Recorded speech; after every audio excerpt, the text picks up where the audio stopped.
حسد کو ڈیل کرنے کا طریقہ یہ ہے کہ آپ اللہ کی رضا کے اللہ کی تقسیم کے اوپر راضی ہو جائیں. جب ایک انسان اللہ کی تقسیم پر راضی نہیں ہوتا ہے کہ اللہ نے جو ڈسٹریبیوٹ کیا ہے اس کو وہ میرے پاس نہیں ہے, تو ڈیفینیٹلی کوئی وجہ ہوگی. لیکن جب آپ اللہ کی تقسیم پر راضی نہیں ہوتے نا, اور اللہ کے بعد اور بھی لوگوں کی تقسیم سے راضی نہیں ہوتے, جن کے ہاتھ میں اللہ نے کچھ نہ کچھ دیا ہوا ہے کائنات کے اندر, کہ مطلب کچھ نہ کچھ, جیسے میرے پاس 50 روپے تھا, میں نے 50 میں سے 20 اس کو دینے ہیں, 20 حذیفہ کو دینے ہیں.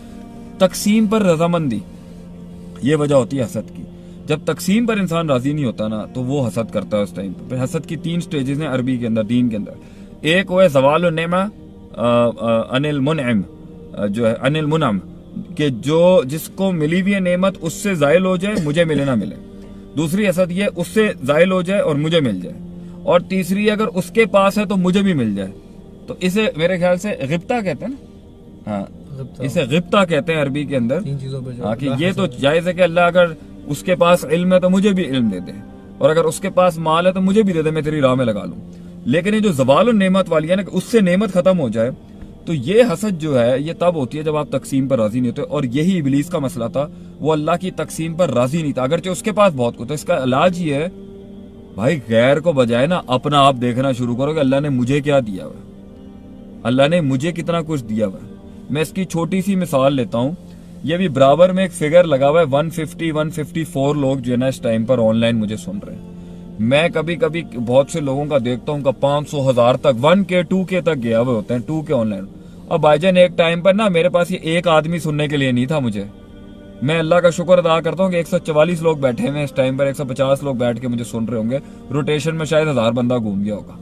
I am happy. You should be contented what God has given you right now. Why do you want? اچھا دوسرا, اگر آپ کے پاس وہ ہونا جو اس کے پاس ہے, وہ آپ کے لیے برا ہوگا. دلیل ہو سکتا ہے برا ہو سکتا ہے اچھا ہو, فیصلہ تو بعد میں پتہ چلے گا. لیکن اللہ کہتا ہے وَعَسَىٰ أَن تَكْرَهُوا شَيْئًا وَهُوَ خَيْرٌ لَكُمْ. قرآن کی آیت ہے, تجھے ایک چیز بڑی نفرت ہوتی ہے مگر وہ تیرے حق میں بہتر ہوتی ہے. وَعَسَىٰ أَن تُحِبُّوا شَيْئًا, تجھے ایک چیز سے بڑی شدت سے محبت ہوتی ہے کہ تجھے مل جائے, وَهُوَ شَرٌّ لَكُمْ, وہ تیرے لیے بری ہے. وَاللَّهُ يَعْلَمُ وَأَنتُمْ لَا تَعْلَمُونَ. اللہ کہتا ہے میں جاننا, تو نہیں جانتا کہ کس کے حق میں بہتر ہے. تو ایک اینڈ اپنی ریسرچ کو دیتا ہے آدمی, اور ایک اینڈ اللہ کے فیصلے کو دیتا ہے. بھائی بہتری ہوگی اس کے اندر ڈیفینیٹلی, اگر میرے پاس نہیں ہے. آخری بات اس میں یہ ہے کہ اب اپنی میں ہوں, میں نے ادارہ بنایا, میں نے یہ کام شروع کیا. میرا زندگی میں آپ ریکارڈ دیکھ لیں, میں نے کسی کی نہ ٹانگ کھینچی ہے, نہ کسی کی لات کی ہے. میرے کسی لیکچر میں تنقید نہیں ملے گی آپ کو کسی کے اوپر. میں کسی پہ ہٹ نہیں مارتا, اور نہ ہی مجھے کسی کے ساتھ کنٹروورسی کریٹ کرنے کا شوق ہے, کیونکہ میں لوگوں کے گوشت پہ فیڈ ہونے والا نہیں ہوں.